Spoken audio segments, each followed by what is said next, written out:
Bonjour les amis, bienvenue au Bougnoul, au Nyakwe, au Negro et au Patacho et à toutes les races et toutes les ethnies. Vous êtes sur la chaîne de Pascal Préfingui, le petit blanquier paédomite. Et nous allons aujourd'hui aborder la question des 3 yogas dans le cadre du christianisme. Le christianisme est devenu très crade, hein, l'apostasie des chrétiens a donné le cadre politico-historique de l'apparition du Mashiach. Alors si vous voulez en savoir plus sur comment vous devez vous comporter maintenant à la fin des temps, la fin de l'ère du poisson, pourquoi? Eh bien, vous devez accueillir chez vous, oui, les migrants, qu'ils soient noirs, qu'ils soient arabes, qu'ils soient asiatiques, parce que l'humanité, eh bien, elle va vivre dans les années à venir, eh bien, un anéantissement total des frontières nationales. Les frontières nationales vont disparaître et nous allons nous orienter dans l'hémisphère nord vers 3 blocs civilisationnels. Alors vous êtes prêts? On y va. 1, 2, 3.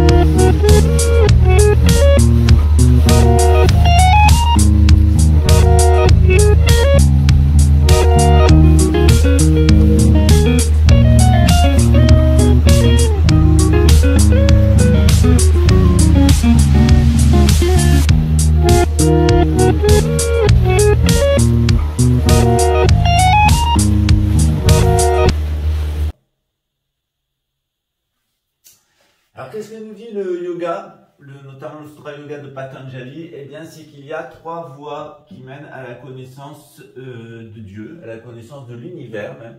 Il y a la voie du jhana, la voie de la connaissance, il y a la voie de la bhakti, la voie de la piété, de l'adoration, et la voie du karma, la voie de l'action. En termes chrétiens, c'est très simple.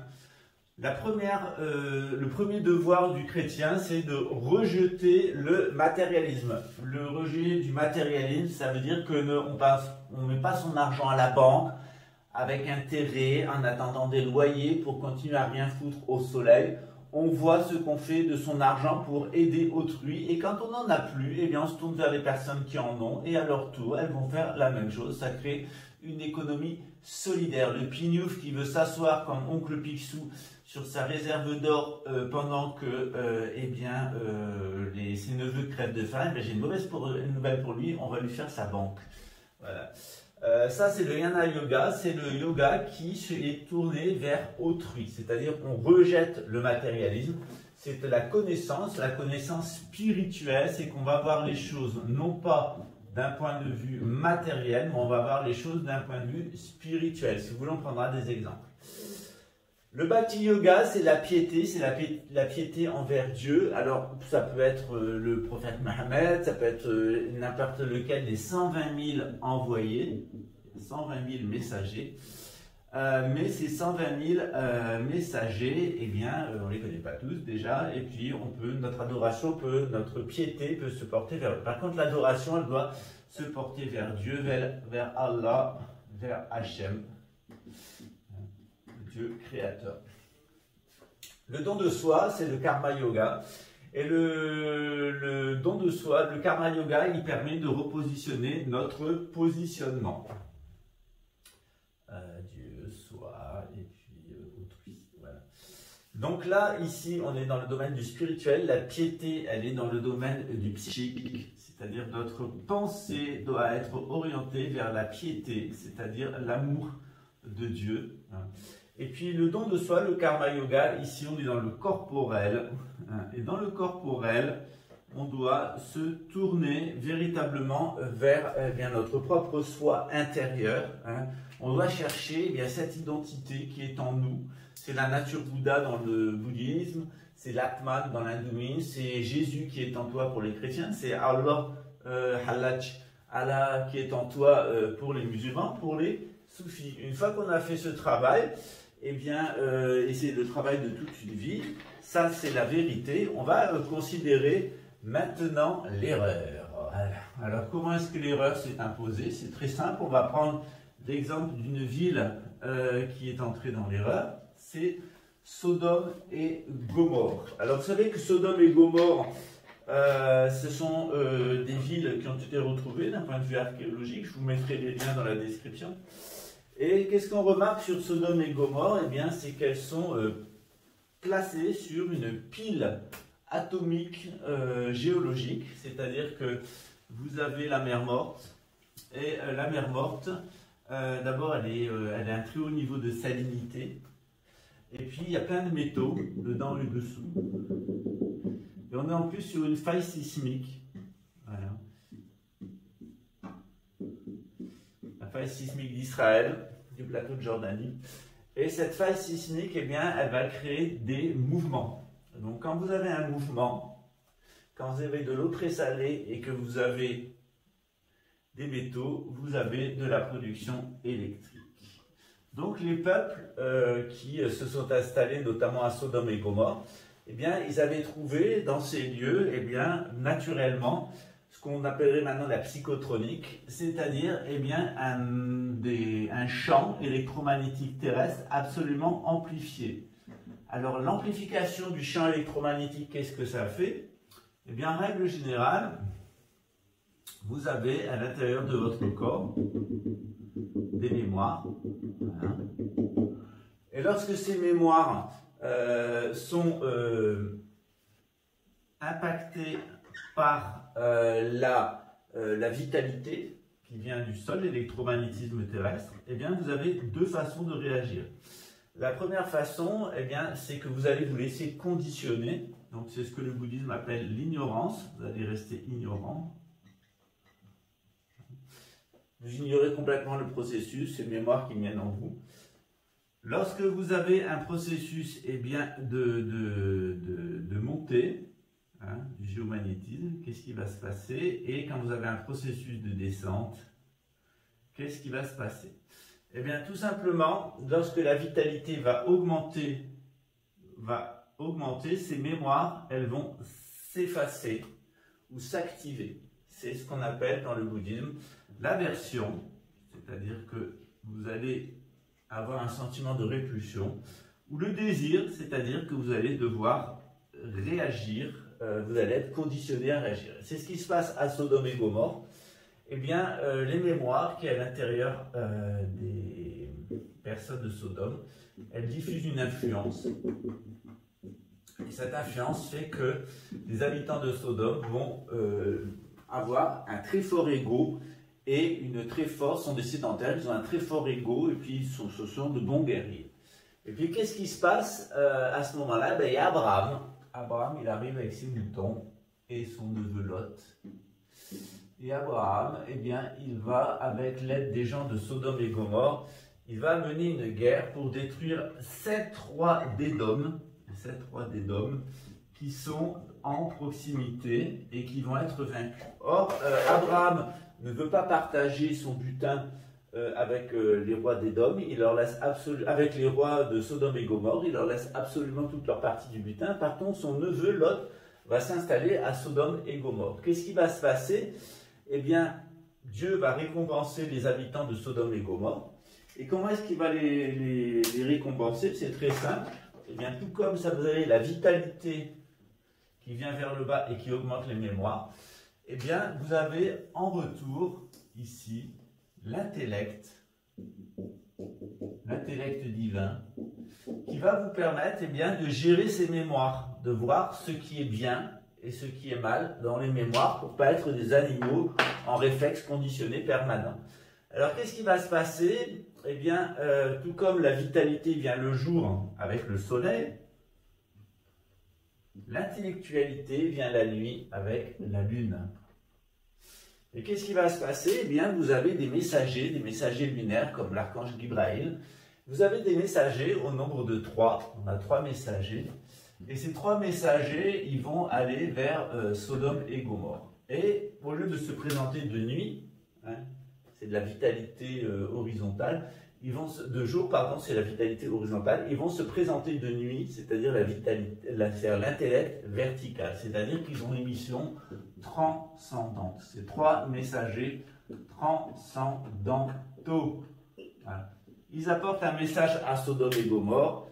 Votre ville va être détruite, il faut en sortir. Dieu vous récompense d'avoir aidé Abraham. Alors, qu'est-ce qui va se passer? Eh bien, les habitants de Sodome et Gomorrhe, ils vont appliquer la loi des caravansérails. La loi des caravansérails, elle est simple. Lorsque vous vous présentez la nuit, vous n'entrez pas dans la ville, vous restez à l'extérieur. Lorsque vous vous présentez le jour, vous devez rentrer, vous devez dormir sur la place centrale. Alors, qu'est-ce qui se passe? Eh bien, les habitants de Sodome et Gomorrhe, ils vont appliquer la loi humaine, c'est-à-dire que lorsqu'ils vont s'apercevoir eh bien, que les messagers, grâce à Lot, sont entrés à l'intérieur de la ville, ils vont aller les voir. Hein, et puis ils vont décider eh bien, de les punir, hein, tel qu'on punit eh bien, les esclaves, tel qu'on punit les personnes qui rentrent, c'est-à-dire qu'ils vont les sodomiser. C'est-à-dire qu'ils eh bien, ils vont mettre, grâce à une éjaculation dans l'anus, c'est eux qui vont mettre des mémoires, c'est le propre de l'esclavage. Ils vont essayer de réduire les 3 messagers transcendantaux en esclavage, en soumission. Ils vont vouloir les connaître. Hein. Donc, qu'est-ce qui va se passer? Eh bien, Lot s'interpose et puis il leur dit, eh bien, prenez mes filles. Alors, s'ils étaient homosexuels au sens moderne, il n'aurait pas dit, prenez mes filles, il aurait dit, prenez mes garçons. Donc, il leur dit, prenez mes filles. Voilà. Donc, il n'en a pas en plus des garçons, ça tombe bien. Donc il dit, prenez mes filles. Les habitants de Sodome et Gomorrhe refusent, et à ce moment-là, eh bien, ils vont avoir tout à fait la conséquence au niveau corporel de leur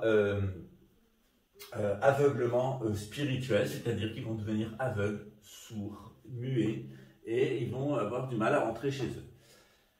Lot va demander un sursaut à Dieu, et puis il va lui dire, ben, laisse-moi trouver 50 justes, etc. Même à la fin, il n'en trouve plus un, c'est-à-dire qu'ils vont tous sortir, toute la famille de Lot va sortir de Sodome, et puis Sodome, qui est sur sa pile électrique, et bien, il y a un mouvement de sol, et qu'est-ce qui va se passer? Eh bien, vous avez la mer qui est comme ça, vous avez Sodome qui est ici, il y a des sables, notamment des sables bitumineux, c'est-à-dire que la spécialité et la richesse de Sodome, c'était que les sodomites, tout comme ils profitent de leur mémoire, de leur génie, des djinns, eh bien, ils prenaient les matières pétrolifères qui sortaient du sol, c'était des schistes bitumineux, et ils les vendaient pour calfeuter les bateaux, hein, pour faire que les bateaux deviennent étanches. Donc, ils avaient gagné beaucoup d'argent avec le pétrole. Qu'est-ce qui va se passer? Eh bien, il va y avoir un mouvement de la plaque. Et puis, comme ça. Et qu'est-ce qui va se passer? Eh bien, les schistes vont remonter. Avec l'activité électrique qui est intensifiée, eh bien, il y a des éclairs qui vont tomber du ciel. Et comme les maisons des sodomites sont faites comme toutes les maisons de l'époque, elles sont faites en briques de terre crue, cuite. Et puis, on se sert du ciment pour étanchéifier et faire du mortier pour étanchéifier, sauf que dans ces villes-là, comme la tour de Babel, eh bien, le mortier qui est utilisé, c'est du goudron, c'est du schiste bitumineux. Donc vous avez les conditions géologiques, les conditions électriques et toutes les conditions matérielles pour un immense boom. Et c'est ce qui va se passer. Il y a véritablement un véritable feu descend du ciel, frappe Sodome et Gomorrhe, qui prennent feu, et puis le mouvement du sol fait que comme c'est construit sur du sable, eh bien, quand vous remuez du sable, il y a une aspiration vers le bas, et ils vont tous être détruits et aspirés en une nuit. Ce cataclysme, il ne frappe pas seulement Sodome et Gomorrhe, il y a beaucoup de recherches archéologiques qui ont montré que toutes les villes qui étaient autour avaient été détruites à la même époque. Les Israéliens sont très forts dans l'archéologie. Et on a remarqué que la plupart des villes, enfin que presque toutes les villes étaient complètement vides. On trouvait peut-être 2 ou 3 personnes qui étaient dedans. Il semble que les personnes aient été avisées et sont sorties. C'est ce qu'on appelle l'intuition. L'intuition, elle vient de l'intellect, tandis que l'instinct vient de la vitalité. Et il y a une ville où tous les habitants ont été retrouvés. On pense donc que c'est la ville ou de Sodome ou de Gomorre. Donc on retrouve notre propos du début. En réalité, l'intellect, c'est le Jnana Yoga, c'est-à-dire le yoga de la connaissance. C'est refuser le matérialisme. Ils sont restés à Sodome et Gomorre par matérialisme. D'ailleurs, la femme de Lot, Edith, elle va se retourner et dire: oh, ma maison, Canada, qui était construite au fond des bois. Et boum! Et bien, elle va se transformer en statue de sel. Quant à Lot, il va aller dans une grotte pour se réfugier, et ses filles, elles auront tellement peur d'être les derniers survivants de l'humanité qu'elles vont droguer et violer leur père, donc elles seront enceintes. Et puis évidemment, après, ça donnera une lignée juive. Donc le Jnana Yoga, c'est le yoga de la connaissance. Hein. Le yoga de l'action, eh bien, c'est le Karma Yoga. Hein, qui fait que, eh bien, on va augmenter en permanence en nous notre vitalité. Et puis, eh bien, il y a le yoga de la dévotion, qui est le Bhakti Yoga. Et ce Bhakti Yoga, eh bien, il est lié à la dévotion, c'est-à-dire qu'au lieu d'avoir de la dévotion pour nos mémoires, freudisme, pour les mémoires collectives, jungisme, pour les djinns, raïchisme, eh bien c'est ce qu'on appelle la psychanalyse, mais aussi le nationalisme, c'est-à-dire plutôt que de rendre un culte à votre nation, être dans l'idolâtrie nationaliste, vous devez rendre et avoir un culte et avoir de la dévotion pour Dieu. Alors, qu'est-ce qui va se passer dans les années à venir? Eh bien, le matérialisme va être extrêmement frappé au niveau terrestre pour obliger les gens à retourner vers la connaissance. On va avoir aussi eh bien, de très très grandes difficultés collectives avec des catastrophes naturelles. Et il va falloir retourner à Dieu, c'est-à-dire avoir beaucoup plus de foi. Et puis on va devoir s'organiser entre nous. Hein, l'Apocalypse de Saint Jean et le prophétisme islamique nous dit que, eh bien, pour les musulmans, il y a 3 grands lieux saints qui vont être protégés. La Mecque, le Yémen et Jérusalem, ces 3 lieux saints et sacrés qui seront protégés de l'influence de Messie et Dajjal. Et puis de l'autre côté, les chrétiens disent, et les musulmans aussi, qu'on doit se rassembler en petites communautés de croyants, les fameux éco-villages en synarchie, et puis nous mettre eh bien, loin des grandes villes et plutôt en hauteur, parce qu'il va y avoir des problèmes avec le soleil, et on y vient, des problèmes avec des tsunamis, et on y vient, des problèmes de guerre, de famine, avec une élite, pseudo-élite, une contre-élite satanique, menée par Harry d'Angleterre, Messias Dajjal, le fils de la perdition, le trompeur, le menteur, l'imposteur, le rouquin édomite avec sa tête de Gofi, sa vieille salope et vieille pute de grand-mère d'une civilisation qui est la civilisation de qui? La civilisation de Édom. Cette civilisation de Édom, du rouquin Édom, elle s'est associée à une race de magiciens noirs qui s'appelle les Khazars. Voilà, donc l'Édom Khazari, ce sont les 2 grands acteurs de la fin des temps, Yadjuj et Majjuj, Gog et Magog. J'espère que vous avez tout compris. Alors abandonnez le matérialisme, donnez-vous aux autres et ayez de la piété envers Dieu. Salut David Aziz. Ah bébé.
Alors vous avez compris les enjeux de l'Apocalypse? Vous êtes chrétien ou vous êtes sodomite? Signé le Lama PD.